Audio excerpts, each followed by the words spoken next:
बताने लगी, मेरा नाम सुरेखा है। मैं कर्नाटक की रहने वाली हूं। बचपन में मजदूरी करने महाराष्ट्र आई थी और यहीं बस गई। 60 साल पहले। कितनी देर लगा दी चंद्रेश, मैं कब से तुम्हारा इंतजार कर रही हूं। मेरे अप्पा इतनी देर तक बाहर रहने नहीं देते, तुम्हें पता है ना। तुम तो हमेशा देर से आते हो।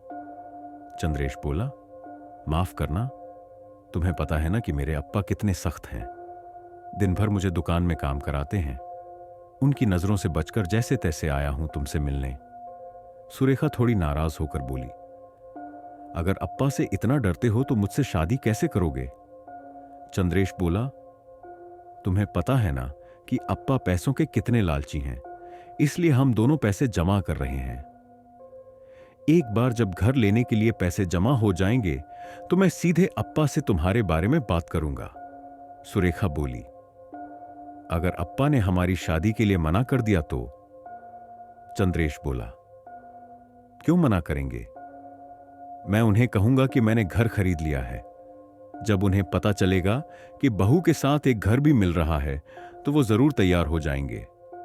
सुरेखा बोली, पक्की बात है ना, वो मान ही जाएंगे। चंद्रेश बोला, हां साझी रानी, उन्होंने खुद कहा है, अगर घर मिल रहा हो तो सुरेखा को बहू बनाने में मुझे कोई आपत्ति नहीं है। अब छोड़ो अप्पा की बात, मैं देख तेरे लिए क्या लाया हूं। ऐसा कहते हुए चंद्रेश ने अपने कपड़ों में छुपाकर रखा हुआ जर्मन का डब्बा निकाला और उसे खोला। डब्बे में रखी चीज देखकर सुरेखा खुशी से चिल्लाई, आइयो ठंडा ठंडा। चंद्रेश 2 बर्फ के आइसक्रीम लाया था। दोनों आइसक्रीम खाने लगे। आइसक्रीम खाते वक्त चंद्रेश ने पूछा, सुरेखा, तुमने जो पैसे जमा किए हैं वो कहां रखे हैं। सुरेखा बोली, घर में हैं, पेटी तिजोरी में रखे हैं। चंद्रेश बोला, पागल हो गई हो क्या, इतने पैसे घर में रखती हो। सारा दिन तुम और अप्पा खेत में काम करोगे और अगर घर में चोरी हो गई तो। सुरेखा बोली, तो फिर कहां रखूं। चंद्रेश ने सोचा, लेकिन उसे कोई उपाय नहीं सूझा। दोनों अनपढ़ थे, सिर्फ पैसे गिनना जानते थे, लिखना पढ़ना नहीं आता था। वो बोला, कहीं और रखो, लेकिन घर में मत रखो। सुरेखा ने ठीक है कहते हुए सहमति में सिर हिलाया। अब चंद्रेश के चोरी वाले डर की वजह से सुरेखा के मन से पैसों का ख्याल निकल ही नहीं रहा था। वो सोचने लगी कि इतने पैसे कहां रखे जाएं। गांव का मुकादमा पढ़ा लिखा था। अगर किसी को चिट्ठी या सरकारी कागज आता तो वही सबको पढ़कर सुनाता था। सुरेखा ने सोचा कि क्यों ना मुकादम से पूछें। उसने तुरंत मुकादम को रोका और पूछा, मुकादम भाई, मेरे पास कुछ पैसे हैं और मैं उन्हें सुरक्षित रखना चाहती हूं, बताइए कहां रखूं। मुकादम जल्दी में था। उसे लगा कि उसके पास 2-4 रुपए होंगे, इसीलिए बिना उसकी ओर देखे ही बोला, अरे भाई, मेरा सिर मत खा, मुझे वक्त नहीं है तेरे से बात करने का। सुरेखा ने मिन्नत करते हुए कहा, मुकादम भाई, एक बार सुन तो लीजिए। मुकादम उसे टालते हुए बोला, मुझे वक्त नहीं है। वो जाने लगा। सुरेखा 2-3 कदम दौड़कर उसके सामने जाकर खड़ी हो गई। उसे सामने आते देख मुकादम चिढ़ गया और बोला, अरे मुझे देर हो रही है, रास्ता छोड़ मेरा। सुरेखा ने अपने हाथ की कपड़े की पोटली मुकादम के सामने रख दी।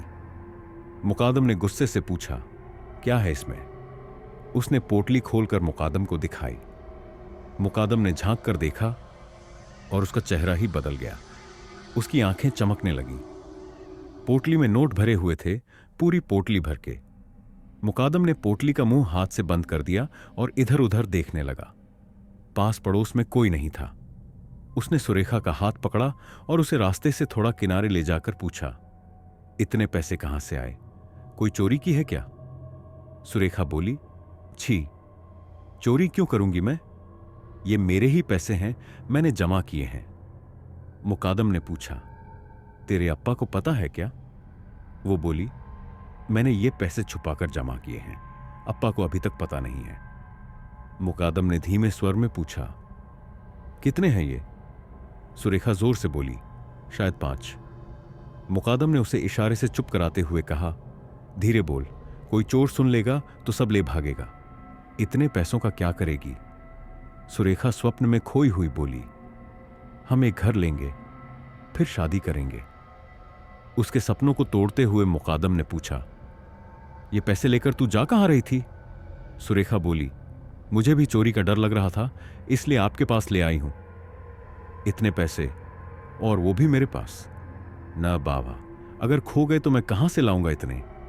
सुरेखा हाथ जोड़ते हुए बोली, मुकादम भाऊ, ये पैसे मैं ज्यादा दिन तक घर में नहीं रख सकती। अगर अप्पा को पता चल गया तो वो सब दारू में उड़ा देगा। आप पढ़े लिखे हैं, आप ही कोई रास्ता निकालिए। ऐसा कहते हुए वह मुकादम से हाथ जोड़ने लगी। मुकादम बोला, ठीक है, सोचना पड़ेगा। तू कल आ, मैं कुछ सोचता हूं। ऐसा कहकर मुकादम वहां से चला गया। अगले दिन सुबह मुकादम खुद सुरेखा के घर आया। अप्पा ने पूछा, मुकादम, आज सुबह सुबह कैसे आ गए? मुकादम बोला, आज एक नया काम मिलने वाला है, उसके लिए औरतों को इकट्ठा कर रहा हूं। ठीक है, कहते हुए अप्पा चले गए। तब तक सुरेखा ने चाय बनाकर ला दी।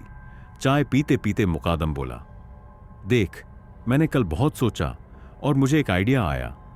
क्यों ना तेरे पैसे बैंक में जमा कर दें? सुरेखा को बैंक का मतलब भी नहीं पता था। वो बोली, बैग में रखकर बैग कहां रखना है? मुकादम ने माथा पीटते हुए कहा, अरे बैग में नहीं, बैंक में। सुरेखा को बैंक शब्द बोलना भी नहीं आता था। उसके चेहरे पर सवालों के बादल देखकर मुकादम ने कहा, अच्छा, मैं तुझे अच्छे से समझाता हूं, बैठ यहां सामने। और वह बताने लगा, अरे बैंक मतलब एक ऐसी जगह होती है जहां एक बहुत बड़ी तिजोरी होती है। लोग अपने पैसे वहां जमा करते हैं। वो लोग उन पैसों को तिजोरी में रखते हैं और उनकी पूरी तरह से देखभाल करते हैं। सुरेखा ने पूछा, और अगर किसी ने तिजोरी तोड़ दी तो? मुकादम बोला, अरे पगली, ऐसा नहीं होता। वहां बंदूक लेकर दिन रात पहरेदार पहरा देते हैं। सुरेखा ने फिर पूछा, और अगर वो पैसे वापस न दें तो?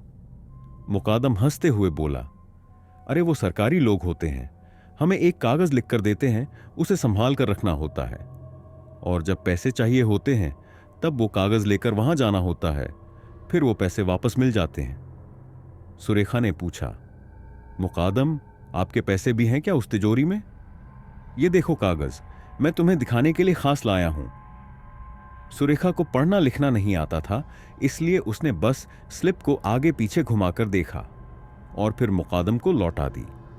मुकादम बोला, देखो, अगर तुम्हें पैसे सुरक्षित रखने हैं तो कल सारे पैसे लेकर बैंक के बाहर मुझसे मिलना। उसने सुरेखा को बैंक का पता भी समझा दिया। सुरेखा ने सोचा, अगर पैसे घर में रखे और अप्पा को पता चल गया तो वो सारे पैसे शराब में उड़ा देगा, और अगर चोरी हो गई तो? वैसे भी मुकादम ने अपने पैसे तिजोरी में रखे हैं और वो तिजोरी सरकारी है, तो अगर हम भी रख दें तो क्या हर्ज है? जब जरूरत होगी तब निकाल लेंगे। उसने पक्का तय कर लिया कि अब वो पैसे बैंक में ही रखेगी। अगले दिन उसने मुकादम से मुलाकात की और कहा कि वो बैंक में पैसे रखने के लिए तैयार है। मुकादम ने कहा, मैं आज बैंक जाकर फॉर्म लाता हूं। उस फॉर्म पर तुम्हारी सारी जानकारी लिखनी होगी, वो मैं लिख दूंगा। फिर उस पर तुम्हारा अंगूठा भी लगाना होगा, उसके लिए स्याही भी खरीद लाऊंगा। हम कल तुम्हारा बैंक का सारा काम निपटा देंगे। अगले दिन सुबह सुरेखा और मुकादम मिले। सुरेखा सारे पैसे लेकर आई थी। मुकादम ने फॉर्म पर उसका अंगूठा लिया। दोनों बैंक गए। बैंक में सुरेखा का नया अकाउंट खोला गया। उसके सारे पैसे उसके सामने गिने गए। फिर पैसे जमा करने की स्लिप पर उसका अंगूठा लिया गया और पैसे बैंक में जमा कर दिए गए। उसे उसकी रसीद भी दी गई। पासबुक 2 दिन बाद मिलने की बात कही गई। पैसों की चिंता दूर हो गई थी। यही सुकून सुरेखा के चेहरे पर साफ दिखाई दे रहा था। इसके बाद जब भी सुरेखा के पास कुछ पैसे इकट्ठे होते, वो उन्हें बैंक में जमा करने के लिए मुकादम को देने लगी।